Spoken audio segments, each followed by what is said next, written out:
नमस्कार साथियों, आज की क्लास में 25 प्लस महत्वपूर्ण जीकेजीएस पढ़ेंगे जो कि सभी एग्जाम्स के लिए काफी इंपॉर्टेंट रहेंगे। चलिए शुरू करते हैं। पहला प्रश्न है, नालंदा विश्वविद्यालय की स्थापना किसके द्वारा की गई थी? तो ये जाकर के कुमार गुप्त ने किया था। ऑप्शन नंबर बी जो है बिल्कुल सही आंसर है। चलिए अगला प्रश्न है, खानवा का युद्ध किस वर्ष लड़ा गया था? मोस्ट इंपॉर्टेंट क्वेश्चन है, कई बार एग्जाम में पूछा गया है। खानवा का युद्ध जो है 1527 ईस्वी में लड़ा गया था। ऑप्शन नंबर बी जो इसका बिल्कुल सही आंसर होगा। अगला प्रश्न है, भारतीय समाज पार्टी की स्थापना किसने की थी?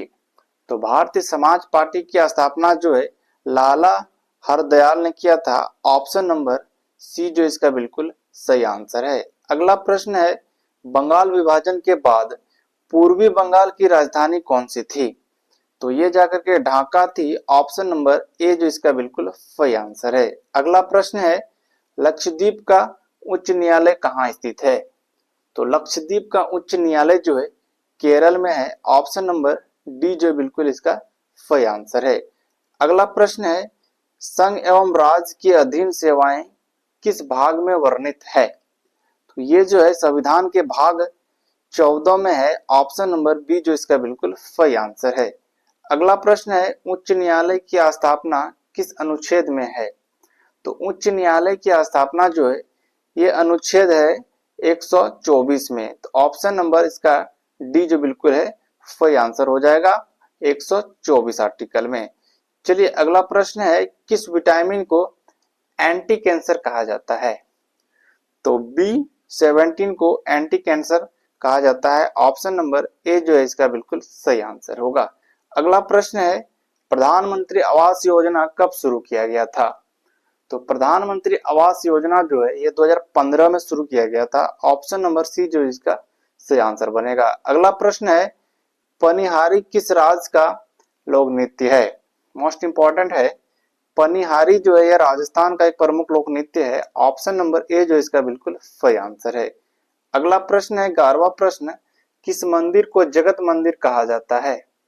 तो जगत मंदिर जो है द्वारिकाधीश मंदिर को कहा जाता है। ऑप्शन नंबर डी जो है बिल्कुल सही आंसर है। अगला प्रश्न है, आदिवासी त्योहार भक्ता पर्व किस राज्य में मनाया जाता है?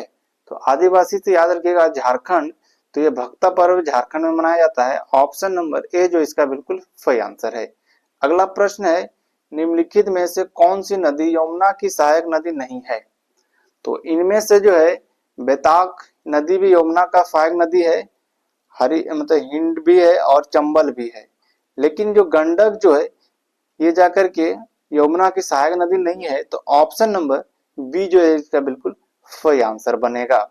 अगला प्रश्न है, लूर नृत्य केवल महिला द्वारा किया जाता है, यह नृत्य किस राज्य में होता है? तो लूर नृत्य जो है ये हरियाणा में होता है। ऑप्शन नंबर बी जो इसका बिल्कुल सही आंसर है। अगला प्रश्न है, सूर सरोवर पक्षी अभ्यारण्य किस राज्य में है?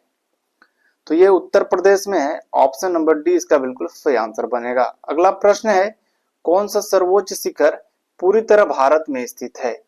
तो सबसे सर्वोच्च शिखर जो है भारत में स्थित है जो कंचनजंगा है। ऑप्शन नंबर ए इसका बिल्कुल सही आंसर है। अगला प्रश्न है 17वां प्रश्न, गंगा और यमुना का संगम कौन सा शहर बसा हुआ या स्थित है? तो गंगा यमुना का संगम जो है यह प्रयागराज में है। ऑप्शन नंबर बी जो इसका बिल्कुल सही आंसर है। अगला प्रश्न है, म्यांमार की सीमा किस भारतीय राज्य से नहीं लगती है? तो म्यांमार जो है असम के साथ सीमा साझा नहीं करती है। तो ऑप्शन नंबर ए जो इसका बिल्कुल सही आंसर है। अगला प्रश्न है, किस बांध को कनाडा बांध के नाम से जाना जाता है? कनाडा बांध के नाम से जो है मसानजोड़ बांध को जाना जाता है। ऑप्शन नंबर बी इसका बिल्कुल सही आंसर है। अगला प्रश्न है 20वां प्रश्न, पानी सोखने की क्षमता किस मिट्टी में सबसे अधिक होता है? पानी को खींचने की क्षमता किस मिट्टी में सबसे ज्यादा होता है? तो काली मिट्टी में। ऑप्शन नंबर डी जो इसका बिल्कुल सही आंसर है। अगला प्रश्न है 21वां प्रश्न, 1971 युद्ध के समय भारत के प्रथम प्रधानमंत्री या भारत के प्रधानमंत्री कौन थे? तो उस टाइम के प्रधानमंत्री जो थे इंदिरा गांधी थे। ऑप्शन नंबर ए जो है बिल्कुल सही आंसर है। अगला प्रश्न है, निम्न में से दक्षिण रेलवे का मुख्यालय कहाँ है? तो दक्षिण रेलवे का मुख्यालय जो है चेन्नई में है। ऑप्शन नंबर सी इसका बिल्कुल सही आंसर है। अगला प्रश्न है, सर्वप्रथम संविधान का निर्माण करने वाला देश कौन है? तो संविधान का निर्माण करने वाला देश जो है ये अमेरिका है। ऑप्शन नंबर डी जो इसका बिल्कुल सही आंसर है। फर्स्ट टाइम अमेरिका ही संविधान बनाया था। चलिए अगला प्रश्न है, भारत के अंतिम गवर्नर जनरल कौन थे? मोस्ट इंपोर्टेंट क्वेश्चन है। भारत के अंतिम गवर्नर जनरल जो थे वो कैनिंग थे, यानी Lord Canning. Option number B जो है इसका बिल्कुल सही आंसर है। अगला प्रश्न है, बंगाल विभाजन को रद्द कब किया गया था? तो ये आज के लिए होमवर्क क्वेश्चन है, इसका आंसर आप लोग कमेंट बॉक्स में जरूर बताइएगा। मिलते हैं नेक्स्ट वीडियो में, धन्यवाद।